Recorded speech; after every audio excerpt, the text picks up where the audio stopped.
देखते हैं मरुस्थलीकरण। ठीक है, तो मरुस्थलीकरण क्या है? बढ़ती हुई शुष्कता की एक क्रमिक प्रक्रिया है ये।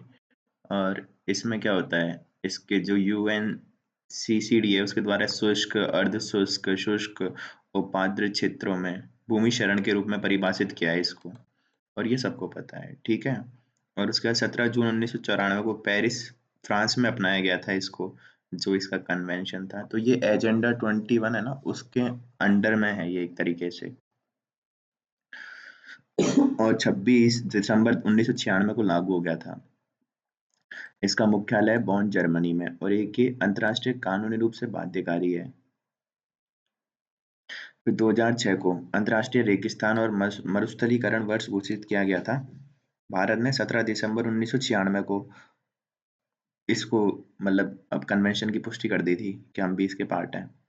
और 17 जून को विश्व मरुस्थलीकरण दिवस मनाया जाता है रोकथाम के लिए। फिर है इसकी कॉप हुई है, जो पहले तो क्या है प्रत्येक वर्ष होती थी, और 2001 से प्रत्येक 2 वर्ष में होती है इसकी, डेजर्ट वाले की। फिर इसमें एक प्राइस प्राइस क्या है, ये 2010 में इसकी स्थापना हुई है। और इसके तहत क्यों कब की गई है, ये UNCCD प्राइस परियोजना 2010-11 के तहत की गई थी। ठीक है, अब इसमें क्या करना है, तो इसका है कि प्रभावशीलता, दक्षता, प्रासंगिकता, स्थिरता के मानदंडों के विरुद्ध UNCCD प्रदर्शन, समीक्षा और कार्यान्वयन प्रणाली है। तो मतलब सब इनको देखता है, मानदंडों और इनके ऊपर वर्क करता है। ठीक है, फिर है प्राइस, भविष्य की रिपोर्टिंग आवश्यकताओं कि किस हद तक उपयुक्त है, तो वो सब है और कुछ नहीं है। ठीक है, मूल्यांकन करता है क्या कर रहे हैं क्या नहीं कर रहे। फिर एक क्रिक 21 है, तो क्या करता है, तो प्राइस के मूल्यांकन का एक अभिन्न अंग है ये भी। और इसका सेंटर कहाँ पे है, समरकंद उज्बेकिस्तान में, सिल्क रोड पे। और अभी इसकी जो मीटिंग हुई 13 से 17 नवंबर में हुई थी 2023 तक। और ये कन्वेंशन के कार्यान्वयन की समीक्षा के लिए समिति क्रिक की स्थापना 2001 में पार्टियों के सम्मेलन COP के सहायक संस्था के रूप में की गई थी। तो क्रिक क्या करता है, ये जो कार्यान्वयन की समीक्षा करता है, जैसे कोई अपने काम हुए हैं इसके अंडर में, UNCCD के अंडर में, तो उनको देखता है कि यार सही है या नहीं है, बस उसी से रिलेटेड काम करता है ये। तो अभी लास्ट हुई थी इसकी 2023 में बैठक, और इसका जो सेंटर है वो कहाँ है, उज्बेकिस्तान में। फिर UNCCD 18 से 30 तक एक रणनीतिक ढांचा लाए थे अपन, तो वो क्या है, तो इसमें 5 उद्देश्य शामिल है। और इसमें क्या क्या है, एक तो पारिस्थितिकी तंत्र की स्थिति में सुधार करने के लिए जो मरुस्थलीकरण है, भूमि प्रबंधन, इन सबको बढ़ावा देना। ठीक है, फिर एक है आबादी जो प्रभावित है इससे, डेजर्टिफिकेशन से, उनकी स्थितियों में सुधार करना। फिर कमजोर आबादी और पारिस्थितिकी तंत्र के लचीलेपन को बढ़ाने के लिए, तो उनका जो रिजिलियंस है, लचीलापन है, उसको बढ़ाना है। और फिर है अगला क्या है, वैश्विक पर्यावरण लाभ उत्पन्न करना। और एक क्या है, इसको मतलब है ना वित्तीय और गैर वित्तीय संसाधन जुटाना है इसके लिए। फिर वो बौन चुनौती क्या है, बौन चैलेंज क्या है, तो इसमें था कि हम इसके अंदर दुनिया के 150 मिलियन हेक्टर है, उन वो जो गैर वनीकृत है और जहाँ पे वन नहीं है, और जो बंजर भूमि है, उन पे हम है ना 2020 तक 1 मिलियन हेक्टर पेड़ उगा देंगे, और 2030 तक 350 मिलियन हेक्टेयर पे। ठीक है, तो यही है बॉन्ड चैलेंज। फिर एक ग्रेट ग्रीन वॉल इनिशिएटिव है, तो ये किस किस का है, ये अफ्रीकी जो संघ है, यानी कि African union, UNCCD, world bank और यूरोपियन यूनियन, यानी इनका एक मतलब कंबाइंड है। और इसमें क्या है, जो वहां पे अफ्रीका का साहिल क्षेत्र है उसमें क्या है, पेड़ उगाने हैं। फिर एक है तुर्की की अंकारा पहल, तो ये क्या है, ये UNCCD COP 12 में पेश हुआ था। ठीक है, और इसके माध्यम इसमें क्या है कि जो UNCCD के काम है उन्हीं को वापस दोहरा रहा है। फिर कोरिया गणराज्य की चांग वॉन पहल, तो ये क्या है, ये COP 10 में पेश हुआ था, और इसमें क्या कहा था, वैज्ञानिक प्रक्रिया को बढ़ाना है चांग वॉन पहल में। तो शांति वन पहल है, तो इसमें क्या है, इसमें बोला गया है, ये दक्षिण कोरिया की एक वो पहल है, और इसने बोला है कि जैसे भी बॉर्डर एरिया है जहाँ पे डिस्प्यूट्स है, तो वहाँ के वन है और जो भी है उनको कोई नुकसान ना हो, वहाँ पे रहने वाले लोगों को कोई नुकसान ना हो। तो उद्देश्य, संघर्षग्रस्त सीमावर्ती क्षेत्रों में भूमि शरण के मुद्दे को संबोधित करना है, वहां रहने वाले समुदाय और विशेष रूप से दुश्मन देशों के बीच तनाव को कम करना है। तो ये दक्षिण कोरिया की है। अपन को कौन कौन सी याद रखनी है? अपन को COP14 याद रखनी है। 2014 में, 2019 में हुई थी, सॉरी। और इसमें क्या हुआ था, इसका जो अपना वो था, थीम थी, adoption of new Delhi declaration, investing in land and unlocking the opportunities. ये इसकी क्या थी? थीम थी, investing in land and unlocking the opportunities. और अब कौन सी होगी? COP16 होगी रियाद में। कॉप जो 14 थी वो कब हुई थी? 2019 में, ग्रेटर नोएडा नई दिल्ली में हुई थी। वही तो अपन ने देख लिया। इसकी थीम थी investing in land and unlocking the opportunity. और फिर इसमें था, तो इसमें अपने जो प्रधानमंत्री उन्होंने बोला था, हम 2030 तक 50 लाख हेक्टेयर बंजर भूमि का बहाल करेंगे। तो 50 लाख हेक्टेयर है, और वो बॉन्ड वाली में मिलियन थी। 50 मिलियन, कितनी मिलियन थी? एक तो थी 150 मिलियन और एक थी 350 मिलियन। देखते हैं, देखो कहाँ है बॉन्ड। तो ये 150 मिलियन, और अपन तो कितने से कर रहे हैं? 50 लाख हेक्टेयर। फिर आगे चले अपन, और इसमें एक ड्रॉट टूल बॉक्स लाए थे अपने दिल्ली डिक्लेरेशन में। और इसमें एक लैंड डिग्रेडेशन न्यूट्रलिटी बाय 2030। ये भी बोला है कि हम लैंड डिग्रेडेशन न्यूट्रलिटी अचीव कर लेंगे 2030 तक, कि हम जितनी लैंड हमारी डिग्रेड हो रही है उतनी हम पेड़ उगा देंगे। समझ रहे हो? तो हमारी न्यूट्रलिटी जीरो हो जाएगी। और ये इसी के टाइम पे ग्रीन पीस इनिशिएटिव लाया था साउथ कोरिया। और जो अब हो रही है वो रियाद में हो रही है, सऊदी अरब में, 2 से 13 दिसंबर तक होगी। फिर एक है विश्व मरुस्थलीकरण व सूखा निवारण दिवस 2024। तो ये यूएनसीसीडी अपनाने की 30वीं वर्षगांठ पे मनाई जा रही है। और इसकी थीम थी क्या? भूमि के लिए एकजुटता, हमारी विरासत हमारा भविष्य, united for land, our legacy our future. फिर विश्व के मरुस्थल, तो विश्व के मरुस्थल है उनको देख लेते हैं कुछ। तो सहारा मरुस्थल है सबसे बड़ा, सबसे गर्म। फिर गोबी मरुस्थल है, तो उत्तरी पश्चिम चीन में है, दक्षिणी मंगोलिया में स्थित है। ठंडा रेगिस्तान है ये, ठीक है। और फिर आगे चले अपन, थार का मरुस्थल भारत पाकिस्तान में। फिर अरब मरुस्थल है जो सऊदी अरब में। अटकामा मरुस्थल है उत्तरी चिली में। कालाहारी है बोत्सवाना में। नामी मरुस्थल है नामीबिया में। ग्रेट सैंडी, बारबटन, सिम्पसन, गिब्सन, विक्टोरिया, और ये कहाँ पर है? ऑस्ट्रेलिया में। फिर टकला मकान है चीन में। फिर सोनोरन है अमेरिका और मेक्सिको में। और काराकुम है कहाँ पे? तुर्कमेनिस्तान में काराकुम। फिर सोमालिया है कहाँ पे? सोमालिया में। कुजिलकुम है उज्बेकिस्तान में। दस्त लुत है कहाँ पे? ईरान में। दस्त काबिर है उत्तरी ईरान में। तो दस्त काबिर तो कहाँ है? उत्तरी ईरान में। और दस्त लूत है कहाँ पे? पूर्वी ईरान में। फिर मुहावे कहाँ पर है? अमेरिका में है मुहावे। फिर पेटेगोनिया है, पेंटेगोनिया अर्जेंटीना में। फिर नाफूद जो ये है संयुक्त अरब अमीरात में, यूएई में है नाफूद डेजर्ट, ठीक है। फिर हमद हमद डेजर्ट है, ये भी वहाँ पे ही यूएई में। और एक रब अल खली कहाँ पे है? ये भी वहाँ पे ही है, संयुक्त अरब अमीरात में। तो यहाँ के यूएई के कौन से? नाफूद, हमद, रब अल खली, ठीक है। फिर है कुछ प्रौद्योगिकी, सॉरी औद्योगिकी प्रदेश। तो प्रमुख औद्योगिकी प्रदेश कौन से हैं? औद्योगिक प्रदेश, तो लौह अयस्क के लिए, माने लोहे के लिए, आयरन की कौन कौन से हैं? तो चीन में तो है मंचूरिया का मैदान। उसमें आते हैं कौन कौन से? मंचूरिया का जो मैदान है वहाँ पे अनशान है, एक फूसुन है, एक टिटसिन है, एक कैंटन है, कुनमिंग है, और पोआ टाउ है। तो मंचूरिया के मैदान में कौन कौन से अपने औद्योगिक प्रदेश है चीन में? एक है अनसान, एक है फूसून, एक है टिटसिन, एक है कैंटन, एक है कुनमिंग, और एक है पाउ टाउ, पाउ टाउ। फिर एक यांगत्सी घाटी है, तो वहां पे कौन सा है? वुहान, संगाई, हैकाउ और चुंगकिंग। तो वुहान, संगाई, हैकाउ, चुंगकिंग, ये है कहाँ पे? यांगत्सी घाटी पे। फिर आगे देखें तो जापान में है कौन सा? Kokura, Kobe, Honshu, Hirohata, Muroran, वेनिशी, इशिकारी, नागासाकी। तो लो अयस्क जापान के तो खतरनाक है, Kokura, Kobe, Honshu, Hirohata, Muroran, Muroran, वेनिशी, इशिकारी, नागासाकी। और चीन के अनशान, फूसुन, टिटसिन, कैंटन, कुनमिंग, पाउटाऊ। फिर वुहान, संगाई, हकाऊ, चुंकिंग। फिर रूस के देखें तो रूस के हैं टुला, लेनिनग्राड, गोग्री, सेंट पीटर्सबर्ग, लिपिट्स, फिर है मैग्नीडोगोस्क, निचिनतलिंग, तो कौन सा है, निछनी तंगगिल, जो भी है यार ये निछनगिनतल, फिर नोवा कुजनेत्स्क क्षेत्र, कुजनेत्स्क क्षेत्र, नोवा कुजनेत्स्क क्षेत्र। तो ये खतरनाक नाम है, मेरे लिए तो बहुत खतरनाक है प्रोनाउंस करना। निचनी तंगिल, निचनी तंगिल, सॉरी। तो ये है इसका नाम, निचनी तंगिल। और एक है मैग्नी डोगास्क, निजनी तंगिल, टुला, लेनिनग्राड, गोरकी, सेंट पीटर्सबर्ग और लिपिस्टक।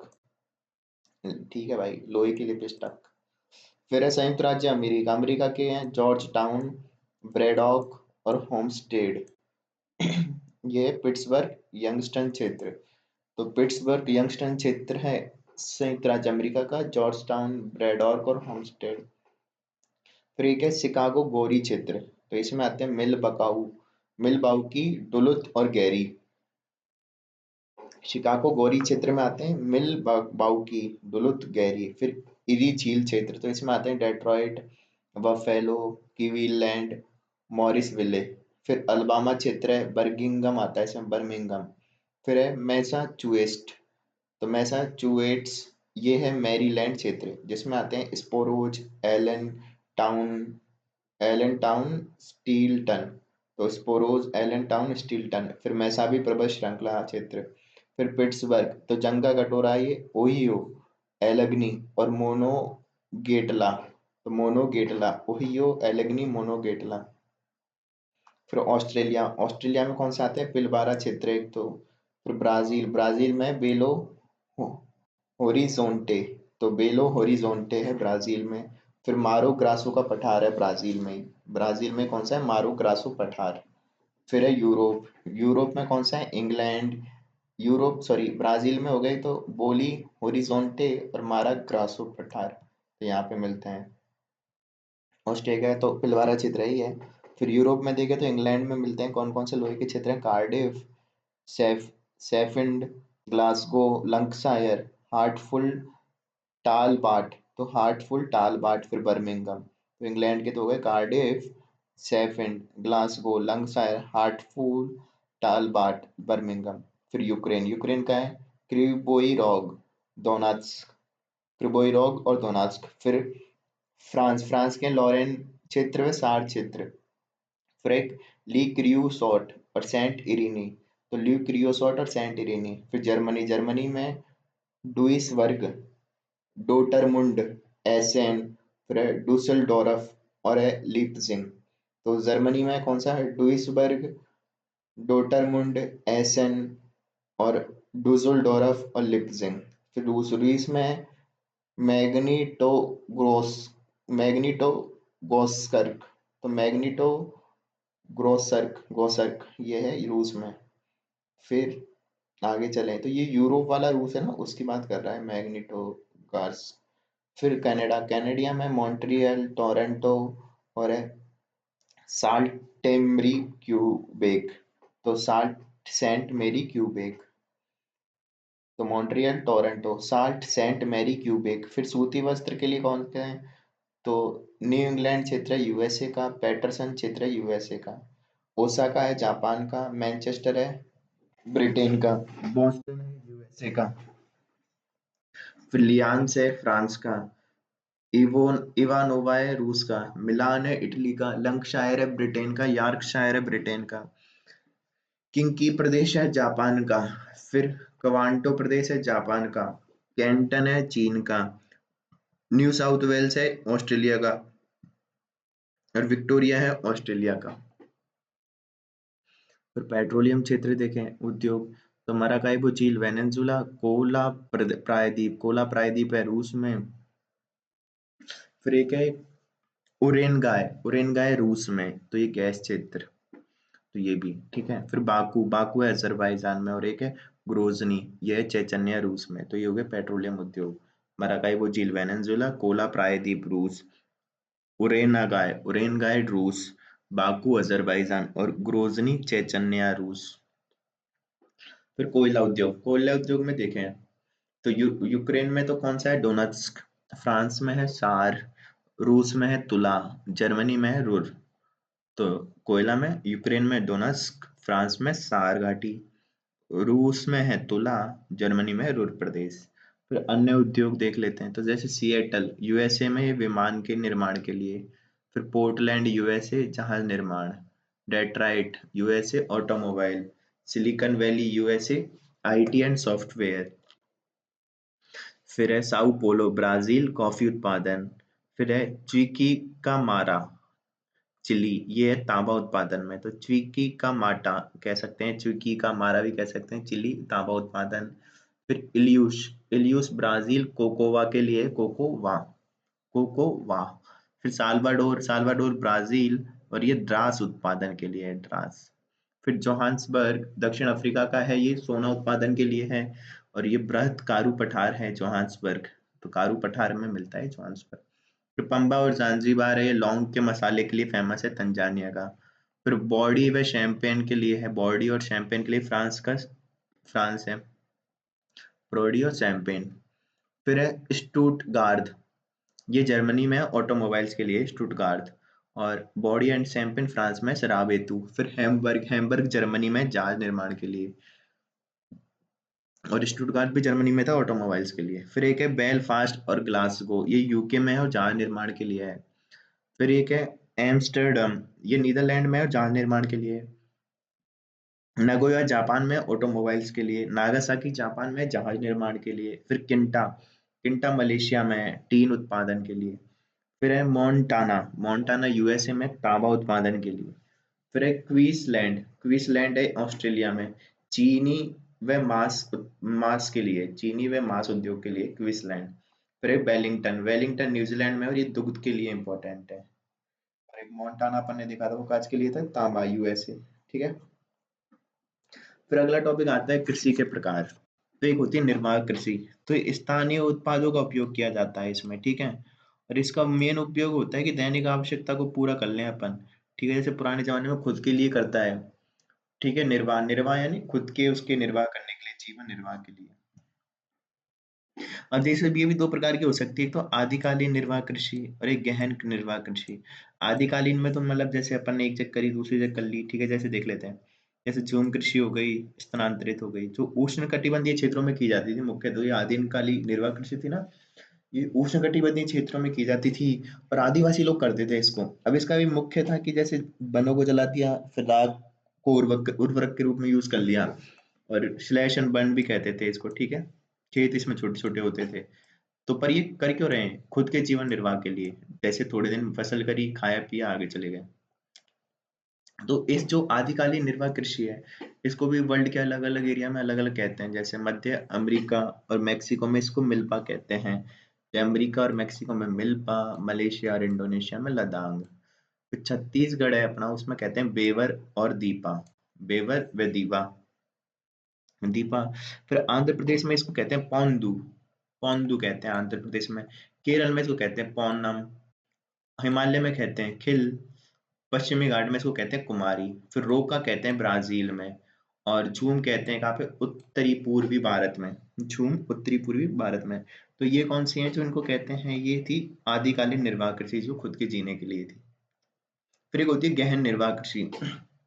तो इसमें निर्वाह यानी खुद के लिए तो कर ही रहे हैं, जीवन के लिए। पर क्या है, गहन मतलब पूरे अपन इंस्ट्रूमेंट इंस्ट्रूमेंट यूज कर रहे हैं, मशीन यूज कर रहे हैं, जिससे प्रोडक्शन बढ़े, ठीक है। तो ये देखो, अब मानसूनी एशियाई देशों में होती है, जहाँ पे मानसूनी तरह का वो रहता है, मतलब वेदर, ठीक है। दो प्रकार की होती है, इसमें चावल प्रधान भी हो सकती है, चावल रहित भी हो सकती है। चावल प्रधान गहन गहन निर्वाह, तो जिसमें चावल मुख्य बोया जाता है। गहन निर्वाह यानी मतलब गहन निर्वाह मतलब बहुत ज्यादा, मतलब इंटेंसली यूज कर रहे हैं, हम चाहते हैं कि ज्यादा से ज्यादा प्रोडक्शन हो निर्वाह के लिए। तो चावल प्रमुख फसल है। अधिक जनसंख्या घनत्व के कारण खेतों का आकार तो छोटा होता है, और कृषक का पूर्ण संपूर्ण परिवार इसमें लगा रहता है, ठीक है। फिर मशीन की तुलना में मानव श्रम अधिक होता है, ठीक है। अब सीधी बात है, गहन मतलब मैं कहना चाहता हूँ कि है ना, ज्यादा ज्यादा प्रोडक्शन चाहते हैं। पर ये अपने जैसे देशों में हो रही है मानसूनी वाले में, तो वहां पे जनसंख्या ज्यादा है, इसलिए मशीन उपयोग नहीं कर रहे। तो इसमें क्या है, प्रति इकाई उत्पादन तो अधिक होता है, प्रति एक हेक्टेयर में तो जैसे बहुत ज्यादा उत्पादन हो रहा है। पर है ना, वो प्रति कृषक उत्पादन कम है, क्योंकि वहां पे एक ही खेत में 5 लोग काम कर रहे हैं। फिर 100 सेंटीमीटर से ज़्यादा वाले क्षेत्रों में होती है जहाँ पे वर्षा। फिर चावल रहित गहन कृषि क्या है? तो उच्चावच और भिन्नता के कारण चावल उगाना संभव नहीं है। उदाहरण के लिए जैसे चीन, मंचूरिया, जापान में गेहूँ व सोयाबीन उगाया जाता है और दक्षिण व पश्चिम में ज्वार व बाजरा उगाया जाता है। ठीक है? फिर एक होती है रोपण कृषि। तो ये यूरोपियों ने औपनिवेशिक काल में शुरू की थी। उनका मुख्य उद्योग था लाभ कमाना, ठीक है, उद्देश्य था। और इसमें जैसे चाय की, कॉफी, रबड़, कपास, गन्ना, केला, अनानास की खेती की जाती है। इसमें खेत का आकार बड़ा रखते हैं।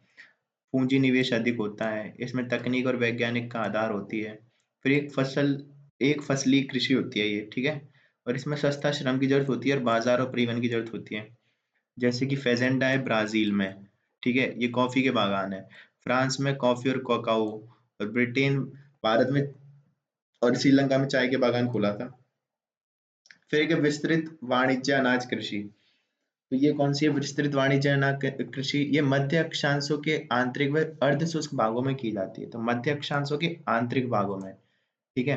और इसमें मुख्य फसल है गेहूं, मक्का, राई, जौ। इसमें खेत का आकार बड़ा होता है। सभी कार्य मशीन से किए जाते हैं, ठीक है। और प्रति एकड़ तो उत्पादन कम होता है, पर लेकिन प्रति व्यक्ति ज्यादा होता है। तो ये एक्सटेंसिव कमर्शियल अनाज, अनाज को तो मेरे को पता नहीं है क्या कहेंगे, है ना, पर वो ये ग्रेन, ग्रेन एग्रीकल्चर जो भी, ठीक है। तो मतलब सिर्फ इसमें अपन कमर्शियल यूज के लिए कर रहे हैं, जैसे विकसित देशों में होती है यहाँ पे मशीन और इनका यूज करते हैं। जैसे क्षेत्र जैसे स्टेपी यूरोप में, प्रेरीज संयुक्त राज्य अमेरिका में, डाउन्स ऑस्ट्रेलिया में, पेम्पास अर्जेंटीना में, वेल्स दक्षिण अफ्रीका में, कैंटरबरी न्यूजीलैंड में। तो जहाँ पे घास के बड़े मैदान है ना, अपने जहाँ पे मैदान है वहां पे होती है ये, क्योंकि वहां पे बड़े बड़े खेत होते हैं, उनके एक एक खेत ही होते हैं 100 बीघे के। तो वो उस जगह पे, ठीक है। फिर मिश्रित कृषि क्या है? तो मिश्रित कृषि है जो विश्व के अत्यधिक विकसित भागों में होती है, जैसे संयुक्त राज्य America, west Europe, north west Europe, Eurasia के समशीतोष्ण भागों में। और जिसमें फसलें जैसे गेहूं, राई, जई, मक्का, ठीक है। और साथ में चारा फसल, कंदमूल, ठीक है। तो दोनों चीजें एक साथ हो रही हैं, खाद्यान्न फसल और चारा फसल। तो खाद्यान्न में तो गेहूं, राई, जई, मक्का, और चारा में आगे कंदमूल। तो इसमें कश फसल उत्पादन और पशुपालन दोनों साथ में होता है ना, तब उसको मिश्रित खेती कहते हैं। तो मिश्रित कृषि में भी वैसे ही होता है। तो खेतों का आकार इनमें मध्यम होता है। अधिक पूंजी और व्यय करते हैं इसमें, कृषकों की कुशलता जरूरी होती है इसमें। तो अत्यधिक विकसित वाले देशों में है ये, ठीक है। फिर डेयरी कृषि, तो ये दुधारू पशुओं का पालन पोषण किया जाता है इसमें। और कार्य वही दुग्ध का उत्पादन यंत्र, भंडारण, पशुओं का रहने का स्थान, पशु स्वास्थ्य, पशु प्रजनन आदि पे ध्यान दिया जाता है। फिर ये गहन श्रम की आवश्यकता होती है इसमें वर्ष भर। नगर और औद्योगिक केंद्रों के नजदीक देखने को मिलती है ये, ठीक है। फिर न्यूजीलैंड, उत्तर पश्चिम यूरोप, कनाडा, दक्षिण पूर्वी ऑस्ट्रेलिया, तस्मानिया, वहां पे ये अधिक होती है। कहाँ कहाँ पे? न्यूजीलैंड हो गया एक तो, एक उत्तर पश्चिमी यूरोप हो गया, ठीक है। फिर कनाडा हो गया, दक्षिण पूर्व ऑस्ट्रेलिया हो गया, और तस्मानिया हो गया। ये डेयरी उद्योग है। फिर एक होता है भूमध्य सागरीय कृषि। तो ये मेनली जो अपने शराब और उनके लिए है, ठीक है। तो शीतकाल में होती है ये, ठीक है। तो शीतकाल में वर्षा होती है, उसके कारण जैसे ये भूमध्य वाले जो देश हैं वहाँ पे, जैसे कैलिफोर्निया यूएसए का पार्ट हो गया, ठीक है। फिर मध्यवर्ती चिली हो गया, फिर जैसे ट्यूनीशिया से अटलांटिक तक, और दक्षिण अफ्रीका में जैसे कि, और ऑस्ट्रेलिया का दक्षिण व दक्षिणी पश्चिम भाग में। तो ये अंगूर की खेती हो गई, इसमें शराब, किशमिश, मनक्का के लिए अंजीर, जैतून की खेती, खट्टे फल की खेती। तो भूमध्य के समीप वाले स्थान जैसे ट्यूनीशिया से अटलांटिक तक एक तो, फिर कैलिफोर्निया यूएसए, मध्यवर्ती चिली, दक्षिण के अफ्रीका दक्षिण पश्चिमी भाग में, दक्षिण पश्चिमी भाग में, दक्षिण अफ्रीका के दक्षिण पश्चिम भाग में, और ऑस्ट्रेलिया का दक्षिण और दक्षिण पश्चिमी भाग। फिर सब्जी व खेती, उद्यान खेती, तो ये क्या है? ये अधिक मुद्रा की जरूरत होती है इसमें, मांग नगरों में ज्यादा होती है। सब्जियां, फल फूल ये होते हैं, खेतों का आकार छोटा होता है। जैसे पुष्प के लिए नीदरलैंड फेमस है। और गहन श्रम और अधिक पूंजी की आवश्यकता होती है, अच्छे बीज, सिंचाई, उर्वरक की आवश्यकता होती है। ट्रक कृषि भी कहते हैं इसको, क्योंकि केवल सब्जियां ही पैदा की जाए और नगरों के समीप हो, और रात में ही ट्रक नगर में पहुंच जाते हैं, ठीक है। तो उसको ट्रक कृषि भी कहते हैं। फिर एक होती है कारखाना कृषि। तो कारखाना कृषि क्या है? ये पश्चिमी यूरोप व उत्तरी अमेरिका के औद्योगिक क्षेत्रों में की जाती है। इसमें पशुधन को पाला जाता है, उपयोग दूध के लिए न होकर मांस के लिए किया जाता है। अत्यधिक धन की आवश्यकता होती है। यही कारखाना कृषि। फिर एक होती है सहकारी कृषि। तो ये कृषकों का समूह होता है, अधिक लाभ कमाने के लिए एक सहकारी संस्था बनाकर खेती करते हैं, ठीक है। व्यक्तिगत फार्म को अलग रखते हुए एक सामूहिक कृषि की जाती है। तो व्यक्तिगत फार्म तो अलग रखते हुए सामूहिक कृषि करते हैं। कृषि उत्पाद को सस्ती व उचित उचित बेचा जाता है, ठीक है। और डेनमार्क में सफल प्रयोग हुआ है इसका सहकारी कृषि का। फिर एक होती है सहकारी कृषि अलग है और एक है सामूहिक कृषि। इसमें क्या होता है? उत्पादन के साधनों का स्वामित्व किसके होता है? सरकार के पास होता है। संपूर्ण समान व सामूहिक श्रम पर निर्भर करता है। ये यूएसएसआर में हुआ है इसका। और कौन सी जगह है? कोल खो कोल खव खे होज में कोल का होज में, जो भी है यार, ये प्रोनाउंस ही नहीं हो रहा।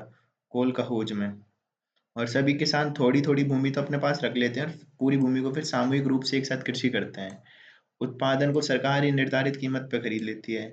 और लक्ष्य से अधिक अगर कुछ हो जाता है तो उसको सभी सदस्यों में वितरित कर देते हैं, ठीक है। पर इसमें क्या है? भाड़ा पर ली गई मशीनों पर किसानों को कर चुकाना पड़ता है, ठीक है। और कार्य की प्रकृति के आधार पर भुगतान किया जाता है। बस यही है सामूहिक कृषि, और कुछ नहीं।